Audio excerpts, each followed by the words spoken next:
Jikeli ngiyazi ke manje kusuhleka elomhlathi njengoba uzwa umkenenezo oyibi kalokuqala kohlelo lwakho lesidlo sasekuseni ekhaya Jikelele. Angithi phela ubona imathatha zeintokazi ogeza ngazo amehlo. Izolo lokhu uxoxa nabangani bakhe ekhoneni uthe intwana uyabona nje mangamthola uNox noModlongothi ngaba grand. Welele yihlaba ke sesifike qathatha.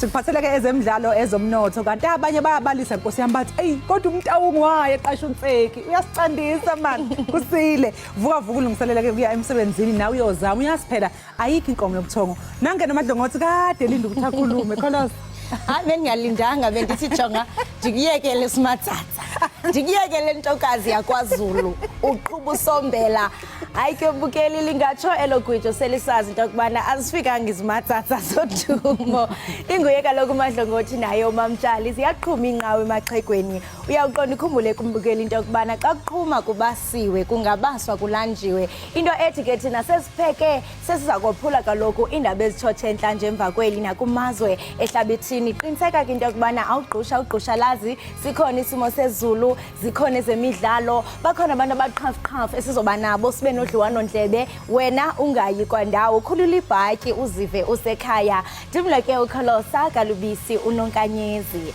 mamtshali sithini siphala phambili mbukeli asibheke hamba phambili leli hora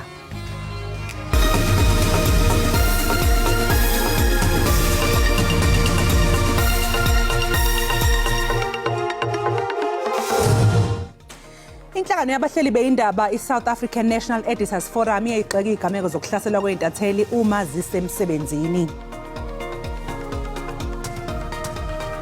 Ijaji inhloko uRaymond Zondo udibene noSiviwe Mapisa Nqakula ukuze baxoxe ngemibe ephathelene nobudlelwane bokusebenzisana phakathi kweParlamente nenkundla.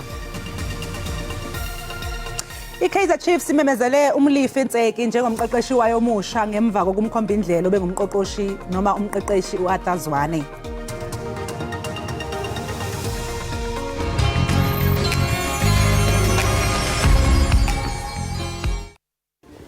Lutshani nginguleno sigushetshela umhajo ikwekwez FM emthonjeni 9 to 12 siyakwamukela ehleleni elitsha likamabona kude lendaba ezinabileko ekhaya Jikelele sikhamba nawe nayomsebenzini uchinge esikolweni konke okuhloka kuyokuthola zamba nje siphuma phambili indaba siqahe ngezemidlalo ubujamo bezulu ukuthi nawuphuma ekhaya wazi ukuthi umbathe njani konke okuhloka ngelimi oluzwisisako la ku SABC News.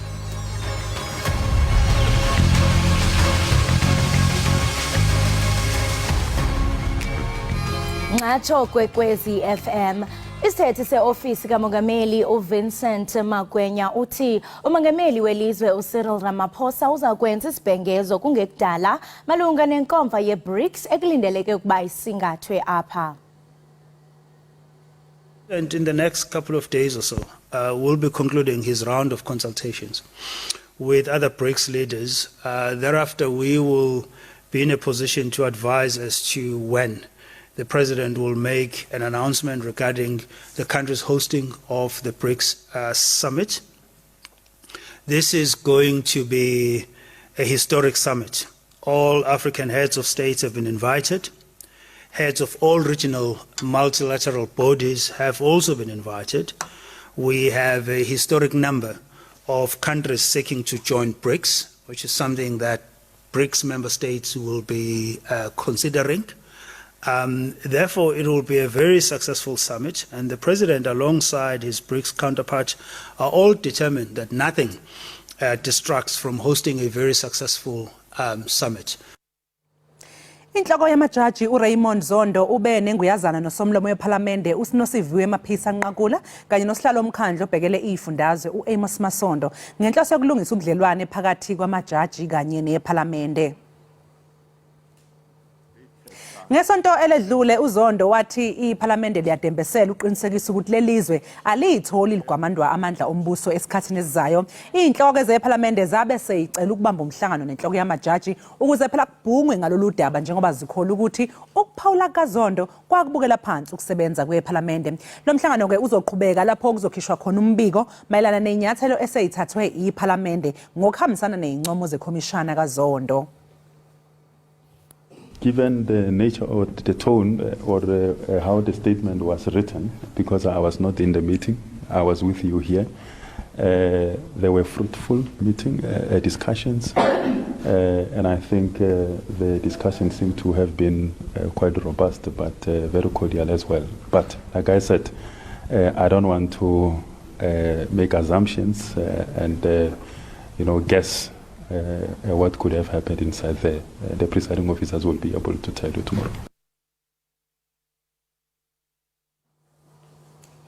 Umphathiswa wesebe lemicimbi yezekhaya uGqirha Aaron Motsoaledi usasiqwalasela isigqibo senkundla ephakamileyo ehlele ePitoli uthi yasishishisa yasichaza njengesingenangqinelo nesigqibo sakhe malunga nokupheliswa kwephepha mvume elikhethelekileyo eligunyazisa abemi baseZimbabwe ukuba bafune ikhusi kweli lizwe. Inkantolo ephakeme ehlele ePitoli iphinde yabukeza lesinqumo sikaNgqongqoshe uMtsoaledi yaphinde yakunikela izandleni zakhe ukuba asibukeze kabusha. Phezu kwalokho inkantolo ikhiphe umyalelo ukuba lezi imvume ezigunyaza izakhamuzi zaseZimbabwe ukuba kuleli zizoqhubeka ukuba semthethweni ezinyangeni eziyishumi ezizayo. Ngombasa inhlangano engenzi inzuzo iHelen Suzman Foundation yafaka isicelo enkantolo ukuba lesinqumo sihoxiswe ngelithi asihambisani nomthetho sisekelo. Lokhu kusho ukuthi izakhamuzi zaseZimbabwe ezikuleli ngale mvume angeke zisaboshwa okanye zibuyiselwe ezweni lazo. Le mvume ke ebizwa ngeZEP inika ke abomdabu waseZimbabwe abacela ezinkulungwaneni eziyi180 imvume yokuhlala, ukusebenza nokufunda eNingizimu Afrika ngokusemthethweni. Kanti yaphasiswa ngo-2009. Uhulumeni waseNingizimu Afrika wanquma ukugunyaza le mvume ngesikhathi sinyuka ngesivinini isibalo sezakhamuzi zaseZimbabwe ezabe zifudukela eNingizimu Afrika.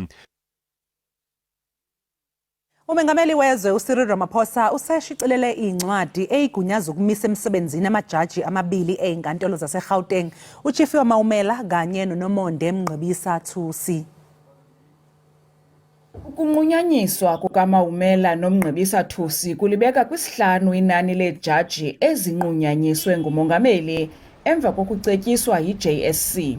The JSC decided that tribunals should be appointed to determine the complaints against the two judges. The JSC is in the process of appointing the tribunal for each one of the judges. Kusisithuba esiphantse sifike kwiinyanga ezimbini iJSC yacela umongameli anqumamise ezi jaji zimbini. Kodwa iofisi yakhe ikhanyele ukuba uRamaphosa uberhuqa inyawo. It will not be true that the president has delayed. When that announcement was made, that did not immediately translate to that documentation being provided. It was just a public announcement. There was quite a time lag between that announcement and the time the president received all the necessary information, which includes a minute from the Department of Justice. Iqela elinomdla kwimicimbi yejaji, iJudges Matter, ibongoze iJCC ukuba iqukumbele ngokukhawuleza lo mbandela ukukhusela abo bachaphazelekayo. The question of judicial conduct is a difficult one. One needs to be able to both defend judicial independence but also hold judges accountable. Dinglulama Matya weendaba ze-SABC eParlament eKapa. Ooceba abasixhenxe abagxothwe liqela le-ANC eMangaung eFreystata bathi bafuna ukusidlulisela kwinkundla yezibheno isigqibo sokugxothwa kwabo. Yize lamalungu esabona ukhongolose njengekhaya lawo kuyawaphoqa ukuthi acabange kabusha ngekusasa lawo. Athakulungele ukubhekana ne-ANC okhethweni lokuchibiyela oluzayo. We took a stance that the four of us who were ward councillors, we will contest the next scheduled by-election to be held on the 19th of July 2023 as independent candidates under the banner of Mangaung 7. Lamalungu athi baningi basazosula ezikhundleni zabo ze-ANC ngaphambi kokuba kuyiwe okhethweni. About 4 to 5 ANC councillors. You must expect that. That is bound to happen.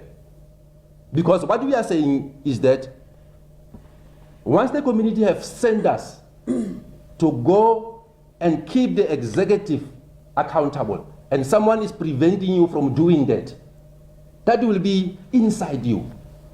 A lot of councillors in that caucus of Mangaung, we can assure you, they are just there to raise their hands. La makhansela athi azongenelela lolu khetho ngaphansi kwegama elithi Mangaung 7 kanti anethemba ukuthi azowudla umhlanganiso emawodini amane anganabuholi.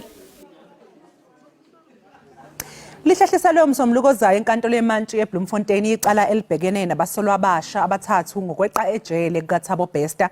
Sesinyukeke safinyelela kubantu abayi12 isibalo sabantu ababoshiwe ngecala lokweqa kukaBester. Uthabang Mir noJoel Makhetha kanye noMoketsi Ramolulo basolwa ngokuthi bayathinteka etulweni lokweqa kukaThabo Bester. Bobathathu labasolwa basebenzela inkampani yonogada iG4S nokuyiyona yabe inenkontileka yokuqapha ijele laseMangaung okweqa kulo uBester emva kokuthi kwashiswa isidumbu esithile egunjini ayeboshwe kulona ukuze kubonakale sengathi washawa ngqonqa. iNPA eFree State iqaqule ukuthi kusengenzeka kube nabanye futhi abazoboshwa ngecala likaThabo Bester. For as long as there is an investigative process underway, that possibility exists that more people will be arrested because it will depend on the evidence that will be revealed by the police during their investigative process. If the investigations points at certain people, surely those people will have to be arrested and be brought before the court. Ungoti wezomthetho uthi kuyamangaza ukuthi azikho ikhulu eseyiboshiwe kuleli cala. We are of the view that either a unit manager of the correctional facility has to be called to come and account. Alternatively, a center manager, someone who is responsible for the whole facility. Sebehlangene bebonke abasolwa becala kulindeleke ukuthi baze bavele enkantolo eBloemfontein mhla ziyisishiyagalombili kuNcwaba. Ngamawaka lishumi amapolisa athe angeniswa kwisikhululo samapolisa eMthatha kwiphondo leMpuma Koloni.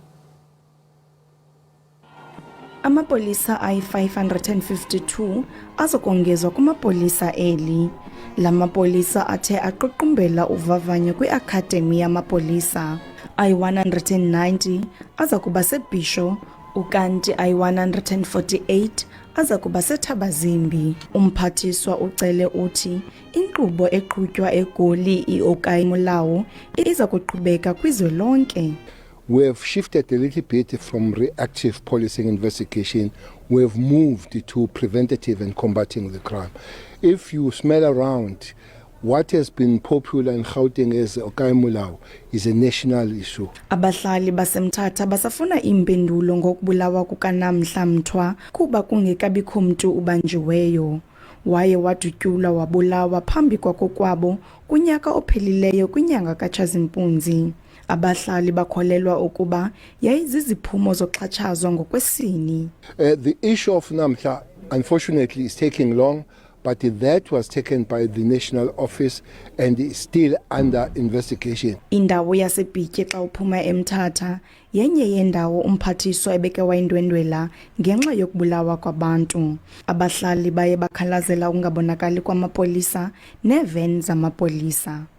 The issue of vehicles, yes, we are aware that we need to assist them with vehicles. The provincial commissioner is working on that. Amatyala afana nokubulala ayaqhubeka nokuba ngumcelimngeni kwiphondo laseMpuma Koloni. Esinye sesiganeko esisandlokwenzeka sisenkondekazi ekutyholwa ngokuba ibulewe ngumzukulwana wayo eMalitswayi. NdinguNomzwanele Mngoma kwiindaba zeSABC eMthatha. Imeya yaseGoli uKabelo Kamanda ibophezele ngokuthi kuzofaka ugesi kabusha ngokusheshsha ehostela laseDeepkloof eSoweto. Imeya yaseGoli uKabelo Kamanda uyifikele eMathupha ehostela laseDeepkloof namhlanje. Lokhu kuzemva kwembhikisho zakhamuza lendawo ekuqaleni kwaleli isonto. uKamanda uyibonele ngawakhe izime iphila ngaphansi kwazo lezakhamuza leli hostela. Kontra sasa uzofika ngithi azokhulumisana nenduna ukuthi bazolihlela kanjani iprogram yokuthi baqale Monday. uKamanda uyibophezele ekutheni uzongenelela ngokusheshsha kulolu daba. We have engaged with the leadership of the Deep Blue Hostel to agree on the first phase of our response and focus on the most important aspects of their daily lived experiences. And I have assurances from the officials in the city of Johannesburg and their commitment that they will diligently implement the agreements that were reached with the leadership of the hostel. Ezizethembiso izona umphakathi ozobambelela kuzo. Empeleni njengoba sisho sithi hayi ukuthi suspend strike sesimisile asuspendiwe kusho khona ukuthi upanyaza mawukuthi akaveli angisho ukuthi ngiyathi abaphuma abantu kodwa mawukuthi abaveli angazi nami ngisho nje kanjalo ngithi angazi nami mawukuthi akaveli angazi nami.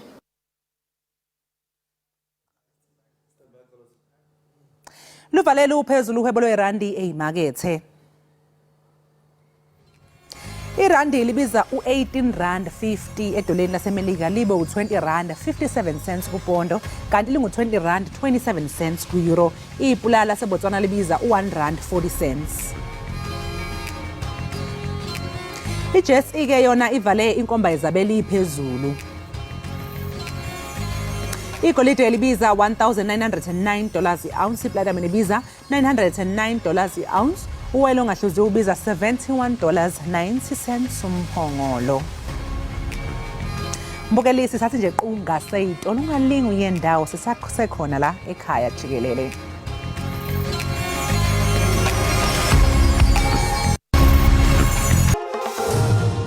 Sikwamukele mbukeli ekhaya Jikelele. Kanti mangabe singena kwezemidlalo, iKaizer Chiefs imkhombe indlela uAtazwane njengomqeqeshi weqembu. Esikhundleni sakhe ke yaqasha umlifi Ntseki owabe ecija iBafana Bafana.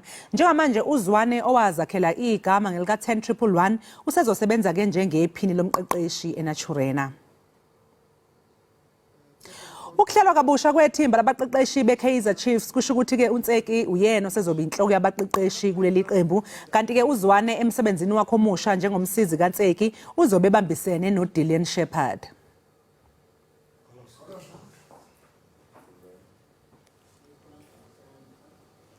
Ukanti kwiqela lesizwe labasetyhini njengoko indebe yehlabathi yabasetyhini beFIFA isondele umqeqeshi webanyana uDesiree Ellis uthi into abagxile kuyo ngoku kukulungisa izicwangciso zabo nendlela bazawusebenzisana ngayo kule tumente. Ibanyana ifake kwicandelo elingekho lula kunye neSweden, neArgentina kunye neItaly. Injongo ke yeliqela kukudlulela kwizigaba ezingaphambili njengoba bethatha inxaxheba kwindebe yehlabathi. Okwesibini, ibanyana inabadlali abanatalente, omnye wabo nguRifilwe Jane. Ibanyana ke itosebenzisa sipiliyoni sabo labasithola ngeminyaka ka-2019 kulendebe yemhlaba beyibanjelwe eFrance kulendebe yemhlaba letako letobe ise-Australia nase-New Zealand.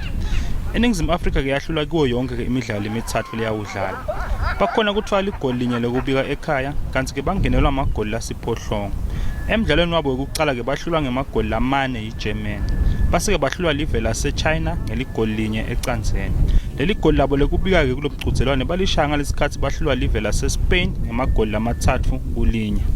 Not conceding set pieces, not conceding early, making sure that when we win the ball, what we're going to do, because that's some of the things that we've been working on, and making sure that when we get a goal scoring opportunity that we actually put it away, because if you look back at 2019 we could have gone 2-0 up after half time and the game might have turned out differently, and the margins are that small, and football has gotten better, so we also need to be better in certain areas.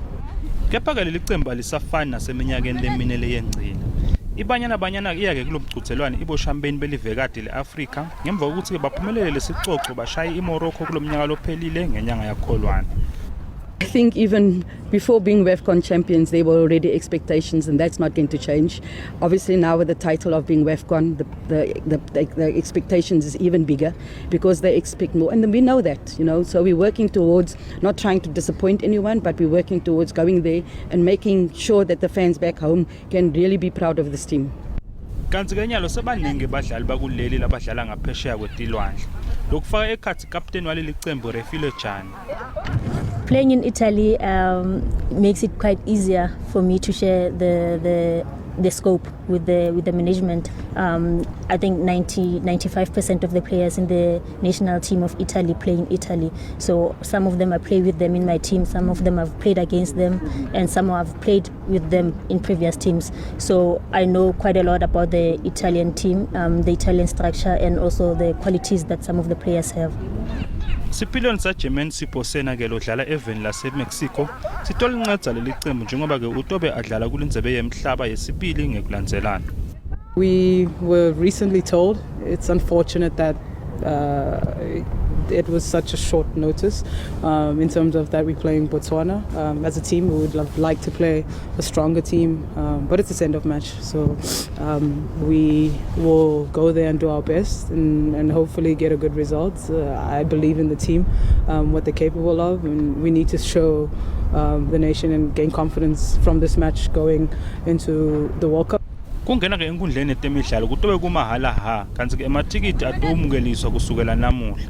Umdlalo wokugcina ke wokutilolonga utawudlala nelive laseCosta Rica, eChurch Christ, eNew Zealand nasekusela nje emalanga lasiphohlongo kuthi kucale lendlebe yemhlaba lapho iNingizimu Afrika itobe itholene eTulu neSweden. Uma sibheka ebholeni lomnqakiswano umdlali weqembu iGauteng Fireballs uChina Mdawu ufunga uyagomela ukuthi bazokwazi ukusivikela isicoco sabo seTelkom Netball League ngesonto elizayo uma sebebhekene neJaguars. iGauteng Fireballs iyobe ibuye ukuvikela isicoco sayo sekucala leyasithola lomnyaka lophelile. Leli qembu lakhona kuphazamisa iGauteng Jaguars lebe isolo itendela nje isikhathi lesithe kulandzela ukuthi bayibhacabule 35-32 kumdlalo osezingeni kakhulu bokade useHartfield Arena ePitoli lomnyaka lophelile. Leli qembu leGauteng Jaguars lisenzaweni yesibili kanti lihola eFree State Crinums ngamaphuzu lamashumi kanti ama-Fireballs anemidlalo esandleni.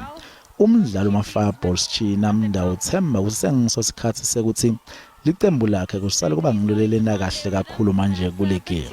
Jaguars is a phenomenal team with a great legacy, but as Fireballs we think it's our time right now and we're taking full advantage of that, but obviously respectfully and understanding and paying respects to all the greats that came before us and making sure that everyone understands that netball is great throughout South Africa, not just in one part of South Africa, and that's what we want to just showcase. Leliki ngaphambilini bekusola kuyiGauteng Jaguars beyitendela kuyo ingena competition njengoba yathatha emahlandla lasihlanu ngeminyaka 27 kuya ku2021. Kanti iFree State Crinums yathatha ileague emahlandla lamathathu kusukela nga2014 kuya ku2016. Mdawu uthi competition ematima kakhulu kule season. Fireballs, we definitely want to take it game for game and see how it all plays out. We have great teams in the TNL, so many strong teams. This year, I don't know, is it because of the World Cup, but we're just loving the development and all the opportunities that have been given to all teams and adding 2 new teams to the TNL. So we just so amazing and so grateful for all the amazing players that are coming into the system to make sure that the development in our country for netball is still there. China Mdawu akekho ke kubadlali abali15 waProteas laba bayingcenye yendlebe yemhlaba lebaseKapa lenyanga leTakom kanti uthi lokungabi ingcenye lendlebe yemhlaba kamehleli kahle. Yeah, definitely it was a disappointment. I don't want to say disappointment, actually, funny enough, I just said it was sad, purely because there was some other personal reasons that I couldn't make it. But more importantly, the 15 that have made it, we want to congratulate the girls and make sure that they are ready for the World Cup. So that's why we're all doing our part, whether you made it or not, whether you're sad, disappointment, whatever your feeling is. We all have a role to play to make sure all our girls are ready for the World Cup. And that's by giving our A game to the girls in the TNL League or whatever other national league they are in and make sure that they're ready to take that podium finish. Lona leminyaka le25 manje abeyingcenye lelicembu labahingcenye yendlebe yemhlaba lebekade isengilandi kule minyaka lemine lengcile. Kepha uthemba ukuthi utaba yingcenye lelicembu lelitawuya kundzebe yemhlaba letako letabe ise Australia. I mean, if my body allows, definitely it takes a toll to be a professional sporting person. I think anyone who can play netball or any sport that you love or you're passionate about, you'll keep doing it until you can't. And yeah, there's always another turn. It's just not my turn right now. And when it is, I'll definitely take it with both hands. Imidlalo yokugcina eTelkom Netball League yodlala ngemigcibelo eHartfield Arena ePitoli. kanti imdawo ufuna ukuthi ithi ibiphela abeyashiya umlando kuvakala ukuthi cha naye bekakhona kule midlalo yekugcina.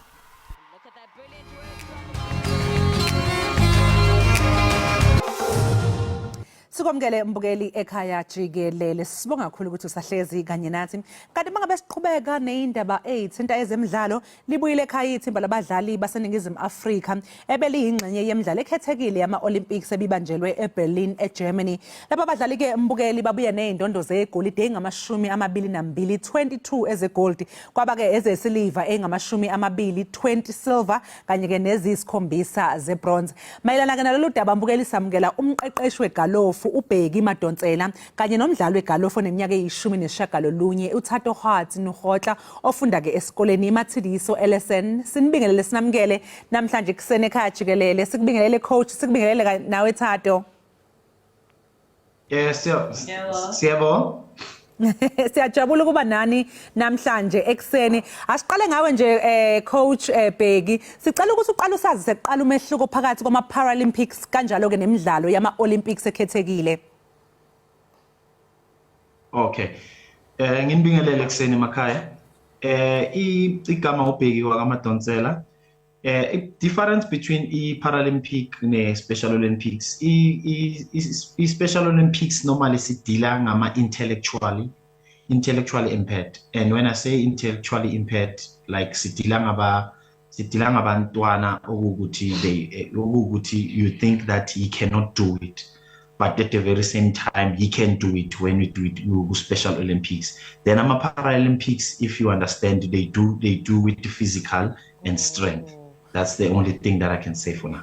Oh, so ama Paralympics adila ngokomzimba emzimbeni kanti ama Special Olympics wona adila kakhulu ngokukhubazeka ngokomqondo, uphazamiseka emqondweni. Yes. Oh, Thato sawubona sisi, wathula kangaka bekunjani nje kuba seBerlin ngesikhathi ubamba iqhaza kule midlalo? Angibuzwa? Ngibuza sisi ukuthi bekunjani ukuba seBerlin ngalesi sikhathi udlala ke lapha ya? Abukumnandi. Yiziphi izinto ebenzenza khona ezikujabulisile wayithakasela? Angibuzwa? Ngithi yiziphi izinto oyijabulelile ukuzenza futhi wayithakasela kakhulu ebezik-excite when you were there? Basodlala kakhulu. Nokuhlangana nje nabanye abantwana. Thato, yini into yakwenza wathanda nje igolf kuzo zonke eminye imidlalo ekhona? Yeah, igolf isport esengenza ukuthi ngijabule. Noma udlala nje uyaziva nawe. Uyakhululeka kakhulu.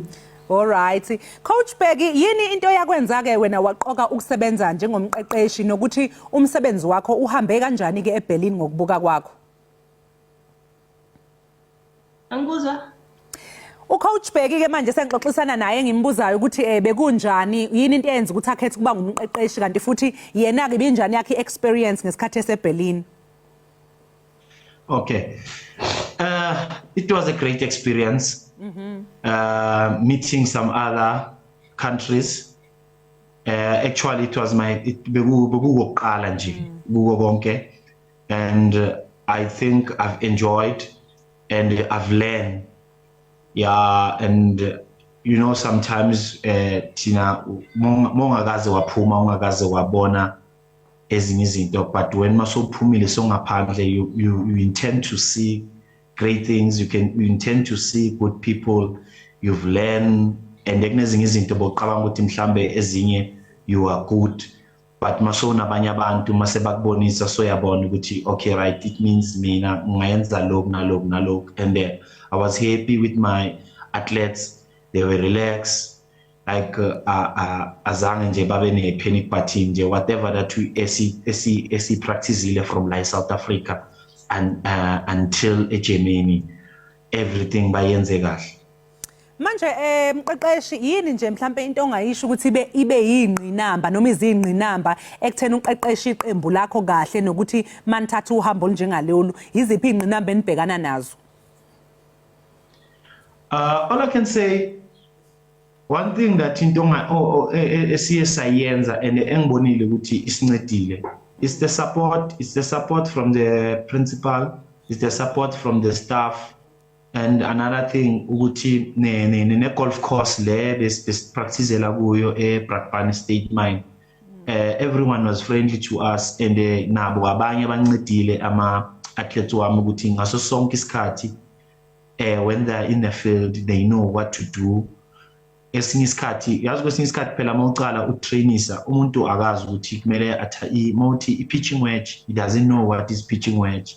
But mawuloku banabantu usebenza nabo usebenza balokhu bakunceda, they've ended up know ukuthi now ukuthi yini igama lale club, yini distance yakhona, yini kumele yenzeni, konke nje lokho nje kube lula kakhulu for mina, especially masesiphuma level esese-Germany bese kulula, because remember masesilapha akuseseyimi manje, I'm not there, I'm behind.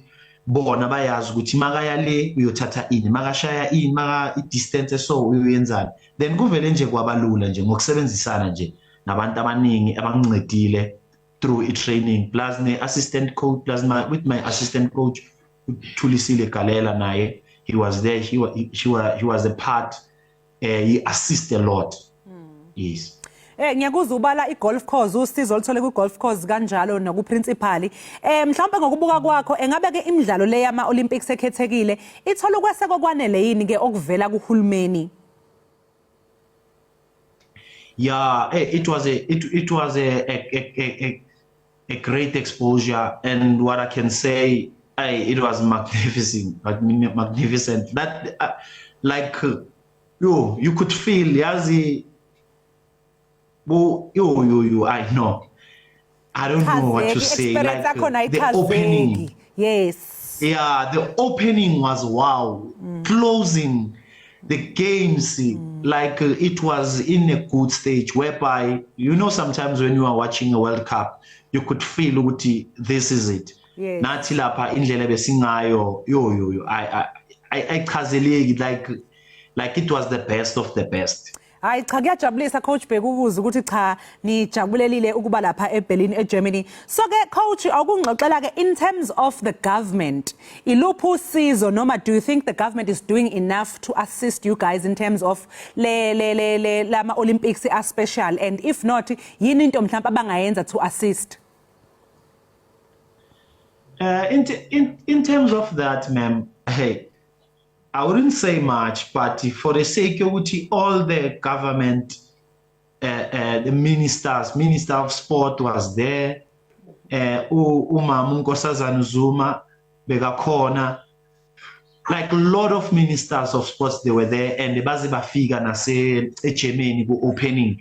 It tells you this sport is big, this organization is big, and it's been supported very well. That's what I can say, because we've even they've said to us the president wants to meet us. You see, then it tells you this is a big thing. They understand and they love it. Kuyajabulisa ke coach Bheka ukuza ukuthi kanti nohulumeni uyafaka isandla futhi unisizile. Mangabe nje sesivala sicela usibuzele uThato ke ukuthi ke yini afisa ukuyenza going forward. What does yini ama wishes wakhe? Wishes wami mina ukuthi siphumelele ngegolf. Into eziningi nje mina siphumelele kakhulu. Hayi cha sisi nathi ke si ekhaya Jikelele sinifisela inhlanhla futhi siyanihalalisela nawe coach siyakuhalalisela ngomsebenzi omuhle owenzayo. Engathi nje ningaqhubekela phambili niphinde nizuze konke lokho enikufisayo einhlizweni zenu. Sibonga kakhulu kuba nani namhlanje kuseni. Siyabonga. Hayike mbukeli lo beku coach Bheki ocoacha igalofu kanye noThato ke ongumdlali ona 19 years ababuyele eGermany eBerlin lapha bebedlala khona ke emqhudelwaneni wendebe yomhlaba kuma Olympics, Special Olympics lapho ababuye khona nezindondo eziningi njengamanje sisiqu 8 olosobuye emva komsusu.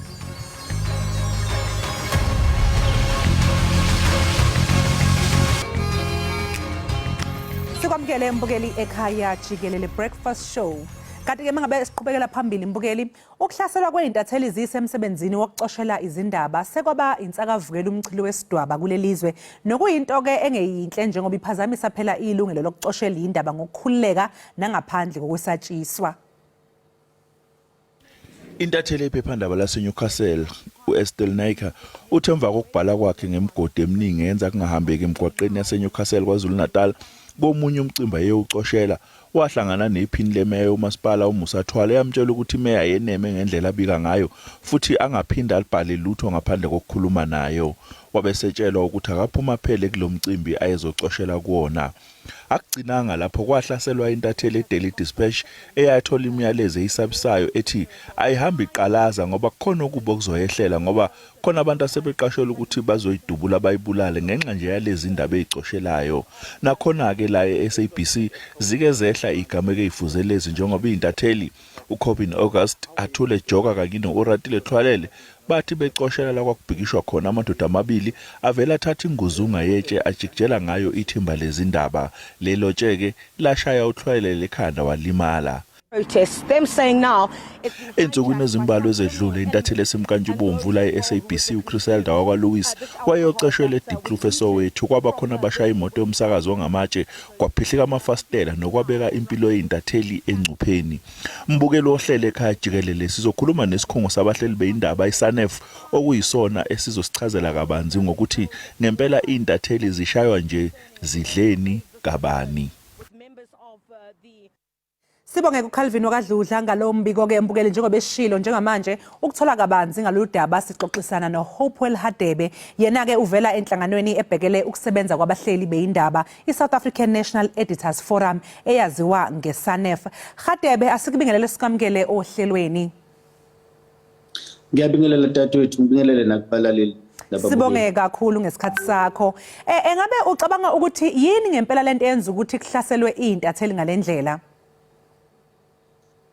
Nathi sisashaqekile ukuthi sokwenzakani manje eNingizimu Afrika ngoba nawazi throughout the history yalapha eNingizimu Afrika intatheli bezivikelwa umphakathi la bezihamba khona. Bokuthi nasigijinyiswa amaphoyisa kusukela esiqhoboza komathatha tsedu njalo njalo lezo intatheli namhlanje ziyazi ukuthi zazi sezandleni esifudumele uma ngabe zibalekele emphakathini kube umphakathi ozivikelayo ozifihlayo ngisho noma zigijinyiswa amaphoyisa. Namhlanje sesithola ukuthi nje intatheli ngaso sonke isikhathi lapho zihamba khona ikakhulukazi uma ngabe esikhathini sokhetho lama politicians nakuzokhethwa ngama elections sesithola umphakathi ususijikela ngempela usuhambisana ufuna abaningi ukuthi bacheme ngama politics namaqembu abo. So enye into sesibonile ukuthi nezigebengu sesivele zithathe iadvantage yalo la umphakathi nasiya khona eintatheli siyemphakathini sizama ukwazi ukuthi kwenzakalani sikhuluma indaba zabo sizama ukuthi sile umpulona sichaze ukuthi kwenzakalani emphakathini sibona umphakathi ungasasivikeli kube uwona obukelayo nje uma ngabe izigebengu zithathela ilo nomphakathi zithathela ama journalists ama cameras zithathela ama journalists ama wallets nama cellphone njalo njalo. Ingabe ke yini umsebenzi wenu ke njengeSANEF ekutheni nenze isiqiniseko sokuthi lo mkhuba uyanqandeka? I think into yokuqala sizama ukuyenza ukuthi ngaso sonke isikhathi sizama ukuthi sifundise intatheli ukuthi zenze njani uma ngabe sisesikhathini ezibhekene nazo njengalezi. Esikhathini esiningi sisenza ama elections sisenze ama rounds ama training ukuthi now sendaweni ethile akozama ukuthi waziwe umphakathi waziwe mhlawumbe ama community leaders ukuze ukwazi ukusurvive. Sesithola ukuthi ke abantu abaningi emphakathini abasangeni ukulawa kwakuthiwa ngama street committees a few years ago. So bokuba khona abomphakathi community ebezothi uma ngabe nawe intatheli uyakhona uyoxoxa indaba zabo ukwazi ukuthi uqale ngabo uhambisane nabo emphakathini ukuze bakubonise ukuthi bangakuvikela ngayiphi indlela. Bokuba lula kakhulu ukuthi intatheli ikwazi ukuthi ayingahamba phakathi komphakathi ihambe ne street committee noma ubaba umfundisi owaziwayo kulo ndawo njalo njalo. Futhi ama community leaders okuyona ndlela esisurvive ngayo. So sisocela ukuthi sibone ukuthi intatheli maziqalele uma ngabe zindaweni ethile keziqale ngokuthi zikhulumisane nama committee members noma zikhulumisane nama community leaders and then zikwazi ukuthi zihambisane nawo nazowenza lo msebenzi kube yibona abazivikelayo abasisizayo ngoba nje manje sesukudla nje welona wezigebengu ngempela siyasatshiswa sikhonjwa ngezibhamu njalo into embi nje enzima kakhulu.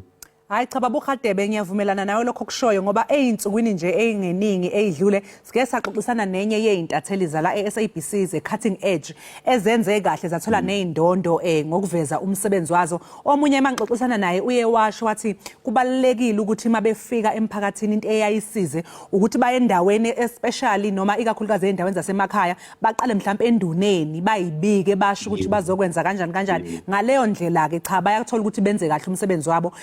Okusho khona ukuthi kuvumelana nasi statement sakho lesi oqeda kusisho njengamanje manje kuyenzeka yini ke ukuthi sibone izintatheli iphelezelwa amaphoyisa uma ngabe ziye emsebenzini?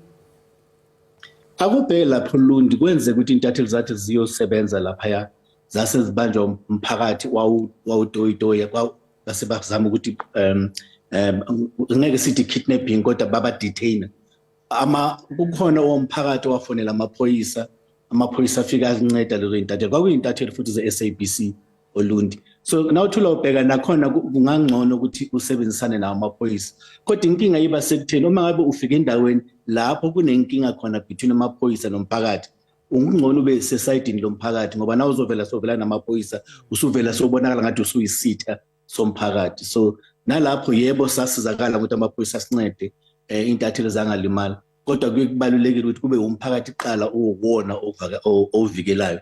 Thina sisiza intatheli esiyisanef sesincenye ukuthi intatheli kakhulu masisebenzisane nomphakathi zibe sesayidini lomphakathi.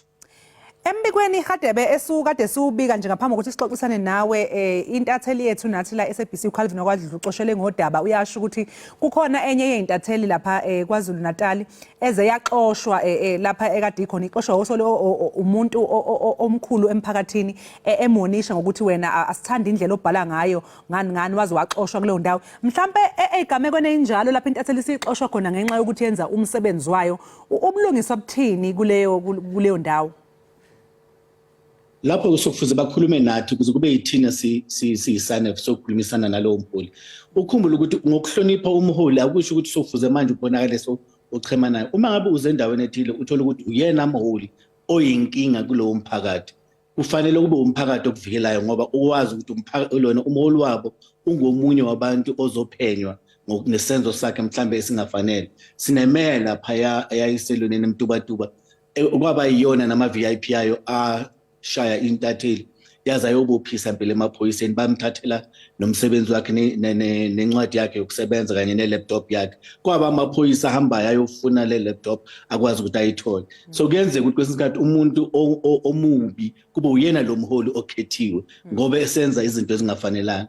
Uyazi ukuthi sithena siqala sibhala ngomhlonisho ubaba uZuma ngezinkinga zakhe zasenkandla kwatholakala usengathi abaningi abasafuni manje intatheli zenza umsebenzi wazo ngoba naku umuntu osenkingeni nomthetho nokulungisa kwakumholi omkhulu weseningizimu Afrika. Lokho kuyokwenzeka ngaso sonke isikhathi kuba khona abangabheki ngelihlo lokuthi intatheli zizowenza umsebenzi wazo la kukhona ubukhonyovu ezibutholile noma ngabe lo mkhonyovu wenziwa ubani nisho upresident waseningizimu Afrika uma enza izinto ezingafanele thina sizintatheli fanele sikubonise emphakathini ukuthi nangu umuntu olona osenkingeni ngeke kwathiwa lona umsebenzi wezintatheli awuzange ube ngomuhle ngoba naku ama leaders amaningi abhekene nezinkinga nomthetho namhlanje omama lona uGumede uZandile kanye nabaningi eningizimu Afrika babhekene nezinkinga zomthetho ngoba thina nasizenza umsebenzi wethu izintatheli asifanelanga siqheme fanele sibhekele ukuthi i-taxpayer wena mphakathi waseningizimu Afrika obhadalayo i-tax ngisho noma ngabe uthenga isinkwa i-14% yaleso sinkwa lezo noma ngabe u14 rand noma ngabe u14 cents uya ekutheni ukuthi uyosiza umphakathi uma kutshontshwa leyo mali leyo umphakathi otholakala osenkingeni. Manje ungatheni ke Hadebe nje umlayezo wakho kulabo bantu abahlukumeza izintatheli uma zisemsebenzini kanti futhi ungaphinde uyicebise uthini izintatheli? Masebenzisane nomphakathi ngaso sonke isikhathi and uma ngabe mhlambe sisithola senkingeni ngiyaxolisa nawo lo mphakathi loyo kufanele kube khona kubaningi abantu abalungile kuwo wonke umphathi angeke kuze kwenzeke ukuthi abantu babe nganxani sengathi bangamanzi kufanele ke nawe sesiyintatheli ngaso sonke isikhathi sazi ukuthi nasiyobhekana nendawo ethile masazi ukuthi mangakho ama leader kuleyo ndawo sizama ukuthi sibazise bonke sisebenzisane nabo bonke sizozama ngaso sonke isikhathi ukuthi kusebenziseke kodwa uma ngabe sewuhlangana nezimbila yithutha phuma ntatheli kuleyo ndawo ngamani yo reportela ngaphandle usho ukuthi sihlulekile ukungena lapha ngezizathu ezifana nalezi kukhona phakathi bawo kulomphakathi abazokuthinta bathi hayibuya thina sizokuvikela uphinde uyabuyela phakathi futhi usebenze kanjalo kodwa ubuhlala wazi ukuthi uma ngabe uhlangene nethimba noma nengxenye ethile yomphakathi engasebenzisani nezintatheli ngalelo langa lelo noma ngabe uphumile ungakhona ukubuyela sobuyela nabanye abavumelayo ukuthi intatheli zisebenze ngoba akusibo bonke abantu abayosixhosa lapho sisebenza khona. Sibonge kakhulu ngesikhathi sakho mnumzane uHadebe sikufisele nosuku oluhle. Ngiyabonga kakhulu sibonga nethuba elisipha lona.